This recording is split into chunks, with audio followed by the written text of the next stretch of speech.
नाज़रीन अस्सलामु अलैकुम वरहमतुल्लाहि वबरकातुहू। सीधी बात के ताज़ा प्राइम टाइम में आप लोगों का इस्तकबाल है। मैं अंसार अज़ीज़ नदवी आज आप लोगों के सामने जिस मौजू पर गुफ्तगू करने जा रहा हूँ वो आप लोगों के सामने है। नाज़रीन 2019 पार्लिमानी इंतखाबात के नताइज का ऐलान 90% हो चुका है, इसलिए कि अगर शाम में वीवीपैट को मिलाने के बाद भी अगर कोई नताइज आ सकते हैं तो मुमकिन ये है कि जो है 5 सीटें आगे पीछे हों। लेकिन इस वक्त एनडीए 351 यानी 351 पे चल रही है, यानी बीजेपी में, जिसमें बीजेपी की जो सीटें हैं वो 301 सिर्फ बीजेपी पार्टी की। एनडीए इसके साथ जो जुड़ी हुई दीगर तंजीमें हैं, दीगर पार्टियां हैं, उसके टोटल 351 और उसमें से 301 बीजेपी की और एस पार्टी की 18, जेडीयू की 15, एलजेपी की 6, एसएडी 2 और एडीएस 2, एआईएडीएमके की 2, आरएलटीपी की 1, एमएनएफ की 1 और एजेएसयू की 1 और एजीपी की 1, कुल मिलाकर की 351। ये सब वो पार्टियां हैं जो मैंने मुख्तसरन आपको पेश किया जो एनडीए का साथ देती हैं। दूसरा, अब तक हम लोग ये ख़बर रिकॉर्ड करने तक शायद 4 बज रहे थे, उस वक्त तक कि मैं रिकॉर्ड आप लोगों को बता रहा हूँ। यूपीए 89 जुमला, यूपीए में कांग्रेस के साथ दीगर उसकी साथी हामी पार्टियां होती हैं, उसमें आईएनसी को सिर्फ 49 यानी कांग्रेस को जो सीटें मिली हैं वो सिर्फ 49 हैं। उसके साथ अगर यूपीए की जुमला देखा जाए तो 23, एनसीपी के 5, जेकेएनसी के 3, आईयूएमएल की 3, आरएसपी का 1, केसीएम का 1, जेएमएम का 1, आरजेडी का 1, जेडीएस का 1 और दूसरा एक इंडिपेंडेंट है, ये जो कांग्रेस के साथ जुड़ा है। दीगर पार्टियां जो इन दोनों पार्टियों से अलग हैं, जिनका कोई भी हिमायत नहीं है, उसमें से वाईएसआरसीपी को 24, टीएमसी 22, टीएमसी वही मगरबी बंगाल की, बीजेटी की 14 और बीएसपी 13 यानी कि मायावती की, टीआरएस 8, एसपी का 6, सीपीएम 3, ये आईएम यानी असुद्दीन ओवैसी पार्टी की 2 और ये आईयूडीएफ जिसमें हमारे मौलाना बदरुद्दीन अजमल साहब, ये आईयूडीएफ इनकी 1, 2 और फिर इंडिपेंडेंट 2 और सीपीआई की 2। तो नाज़रीन, हकीकत ये है कि इस वक्त नताइज हम लोगों के सामने पूरी तरह आ चुके हैं। अभी 2 घंटे बाकी हैं, फिर उसके बाद वीवीपैट को मिलाने का पता नहीं कितना उसका अरसा लगेगा। लेकिन जाहिर सी बात है कि इस वक्त मोदी की लहर काम कर गई है। एक मरतबा फिर जो है मोदी हुकूमत बनाने जा रहे हैं।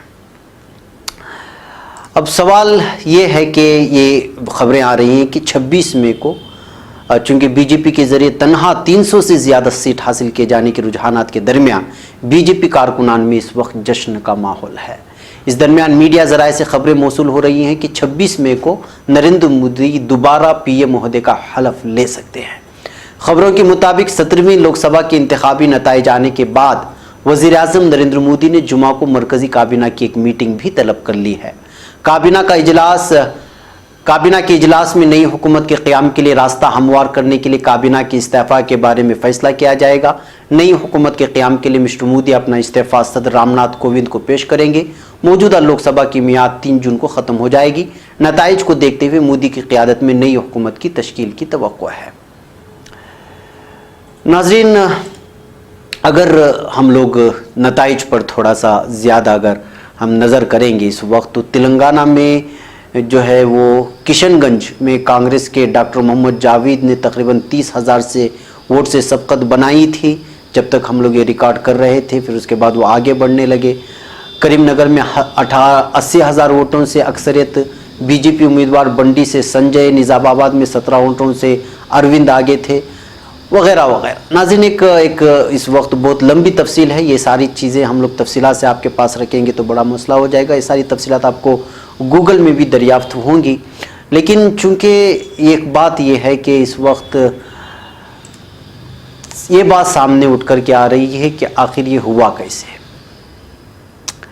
इस बात को सबसे ज़्यादा शेयर करने की कोशिश की जा रही थी कि ये बात हम लोगों के लिए काफ़ी है कि बिहार, कर्नाटक में जो दुर्गत बनी है कांग्रेस की, उसका हम लोग अंदाज़ा नहीं लगा सकते। और टीएमसी यानी कि मगरबी बंगाल में जो हालत बनी है, दुर्गत बनी है, उसका हम अंदाज़ा नहीं लगा सकते। बिहार में जो दुर्गत बनी हुई है उसका भी हम अंदाज़ा, कन्हैया कुमार के सामने कन्हैया कुमार को सबसे ज़्यादा वोट लेकर के जीतने के कैंडिडेट बताया जा रहा था, लेकिन वहाँ नहीं आए। बिहार में अख्तरुल ईमान को मजबूत कैंडिडेट माना जा रहा था, लेकिन जेडीयू का वहाँ पे मुस्लिम उम्मीदवार ही वहाँ पर जीत करके आए हैं। इसी तरह बहुत सारे ऐसी सीटें जिसकी जीतने की उम्मीदें ज़्यादा। सबसे ज़्यादा बड़ी बात यह है कि दिल्ली में कांग्रेस और आप में ऐसी वोटें बढ़ गई कि जो है दिल्ली में 7 सीट पर बीजेपी जीत करके आए।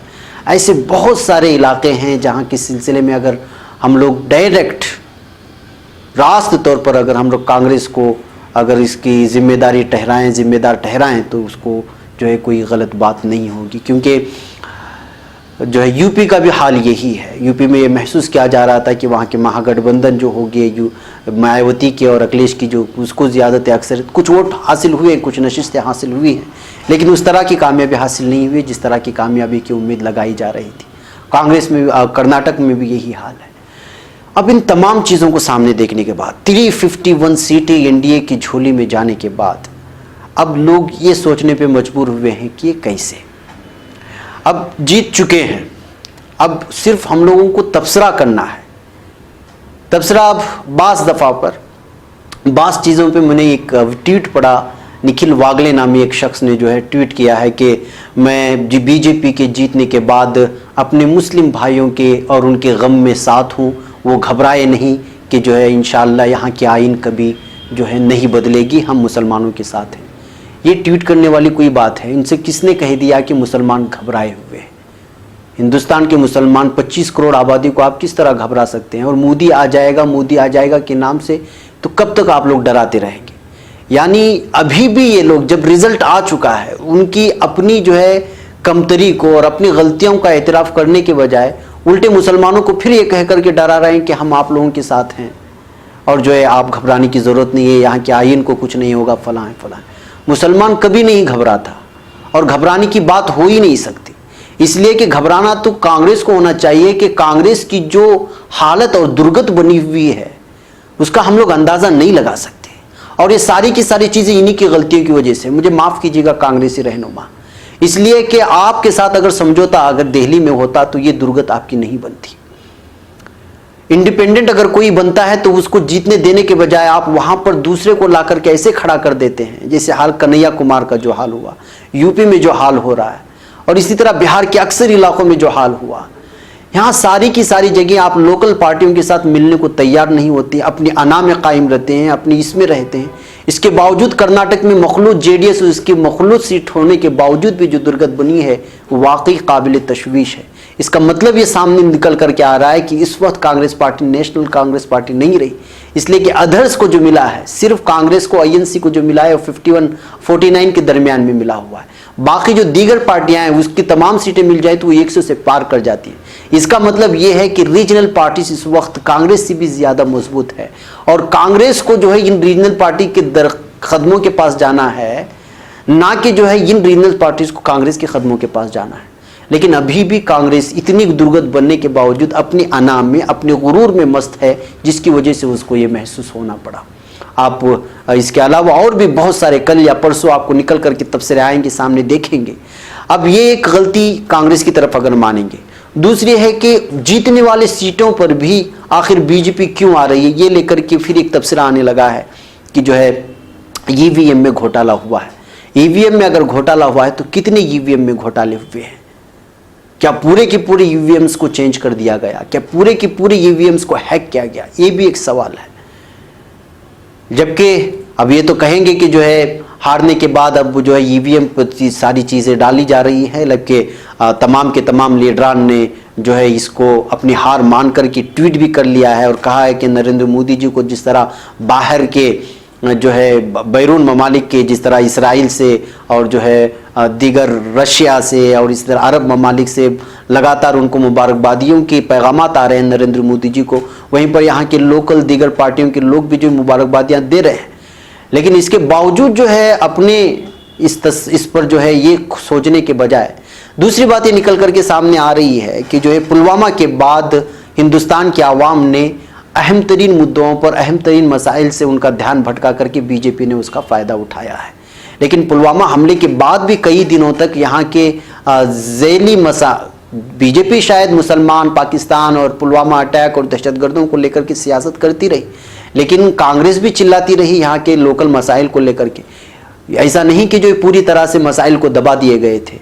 ज़ैली तंजीमें, ज़ैली पार्टियाँ जो है मोदी की हुकूमत की 5 साल हुकूमत की कारकर्दगी की नाकामी को बताते रहे, वो चाहे जीएसटी हो या दीगर तमाम चीज़ों को लेकर के। लेकिन इसके बावजूद बीजेपी अगर दिन जीत करके आती है और 301 बल्कि एनडीए को मिलाकर के 351 अगर सीटें होती हैं तो वाकई काबिल तशवीश है।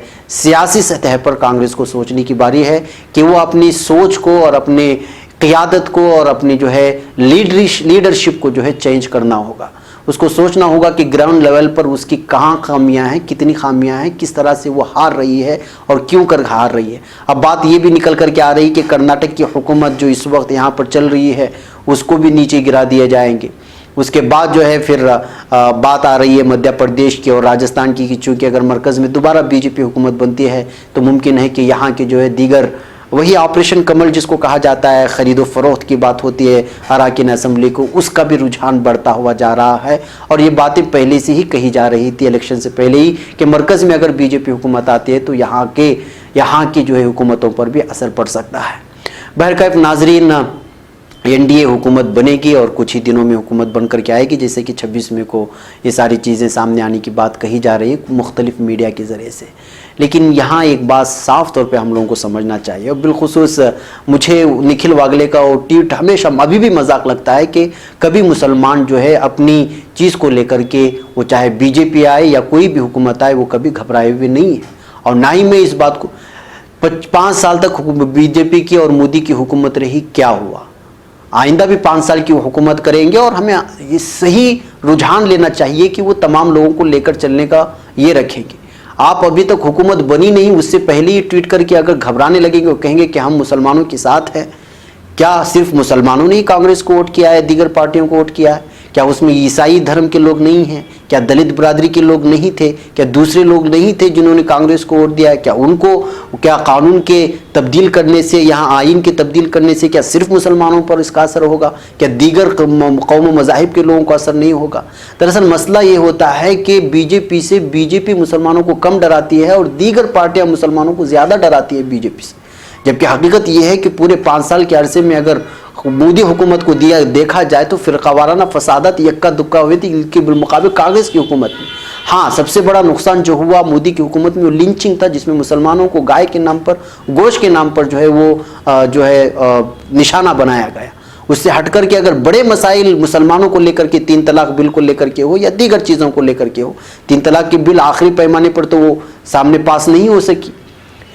बहुत सारी चीज़ें लेकर के, और जहाँ तक है बहुत सारे मसाइल को लेकर के हमेशा से छोटे मसाइल को बड़ा बना करके बीजेपी से अगर मुसलमानों को कोई डराते हैं तो ये दूसरी तंजीमें हैं, बल्कि बीजेपी वाले कम डराते हैं। और कहीं कहीं यक्का दुक्का बीजेपी लीडरान, कोई मेंबरान पार्लियामेंट वो कानून को तब्दील करने की बात करता है या फिर टीपू सुल्तान को लेकर के बात करता है या दीगर कुछ मखसूस मुसलमानों से वाबस्ता मसाइल को लेकर के बात करता है, तो वही चीज़ें ख़त्म हो जाती है अगर अपोजिशन वाले उसको बढ़ावा ना दें। मिसाल के तौर पर मीडिया में जब कोई बीजेपी लीडर ने अगर कोई बयान दिया है मुसलमानों के खिलाफ या मुसलमानों के लीडरान के खिलाफ या मुसलमान उन चीज़ों के खिलाफ जो यूनिवर्सिटी, मुस्लिम अलीगढ़ यूनिवर्सिटी के बारे में हो या फिर टीपू सुल्तान के बारे में हो या औरंगज़ेब या मुसलमानों का रास्तों को लेकर के नाम तब्दील होने को मामले को लेकर के हो, हमेशा से इस बात को मीडिया में बढ़ावा देने वाले अपोजिशन के लीडरान थे, जिसमें कांग्रेस भी है और दीगर भी वो पार्टियाँ जो ज़ैली है। फिर जो है वो हंगामा मच जाता है, 8 दिन तक उस पर बहस मुबासा होता है। इसमें वो सेकुलर माइंडेड हिंदू भाई जो है कांग्रेस के तही होते हैं, मुसलमानों की तरफ होते हैं, वो भी जो है दीगर लोगों से जुड़ जाते हैं। और यही मामला हुआ पुलवामा हमले के बाद में, बागलकोट को लेकर के, पुलवामा अटैक को लेकर के इसको जब ये कहा गया कि जो है एक मंसूबा बंद था, तो फिर जो है उसमें बहुत सारे लोग जो है फौजियों के साथ हमदर्दी में निकल गए। फिर उसके बाद बालाकोट हमले को, एयर स्ट्राइक को लेकर के फिर सियासत होने लगी, वहाँ पे कुछ वो लोग जो सेकुलर माइंडेड थे वो वोट भी डाइवर्ट होने लगे। तो यानी मसला ये है कि जब भी आपने मोदी के किसी कारनामे को, जब वो कारनामा कहा अपने आप को और उस पर जो ऑब्जेक्शन किया और उसको लेकर ट्विटर में जब भी ट्रेंड कराने जाने लगा या मीडिया में जिस पर बहस होने लगी, उस वक्त जो है जितनी जो है जो सेकुलर माइंडेड हिंदू वोट हो या दीगर मज़ाहिब के वोट वो बीजेपी की तरफ मुंतकिल हुए हैं और इस बात को हमें मानना पड़ेगा। इससे हट करके हम लोग जो है अब दीगर बहुत सारे वजूहात भी हो सकते हैं कि इतने अचानक सीट कैसे आ गए, जबकि जो है एग्जिट पोल में जो बताया जा रहा था, एग्जिट पोल को जो है वो लोग मानने को तैयार नहीं थे, जो इन वजूहात को मानने के लिए तैयार नहीं थे कि जो है बालाकोट के बाद या पुलवामा के हमले के बाद जो है इस तरह के जो है वोट उनकी तरफ मुंतकिल नहीं हुए। बहरकैफ नाजरीन, अब तो हुकूमत बनेगी बीजेपी की और उसके बाद मोदी एक मरतबा फिर इस मुल्क के वज़ीर आज़म बनेंगे, लेकिन इन तमाम हालात में जो लोग मुसलमानों को डराने की कोशिश कर रहे हैं वो हरगिज़ ना डराएं। मुसलमान सेफ़ हैं और सेफ़ रहेंगे और इतनी आसान बात नहीं है। हिंदुस्तान की 25 करोड़ आबादी और साथ में अगर अक़लियत और दीगर लोगों को मिला लें तो 35-40 करोड़ लोगों की आबादी के आज़ादी पर आप ख़तगन लगाएं, और कुछ लोगों की पार्टी की वजह से। इसलिए कि एनडीए के जीतने का मतलब ये नहीं कि पूरे के पूरे हिंदुस्तान जो है 100% आपको वोट किया है।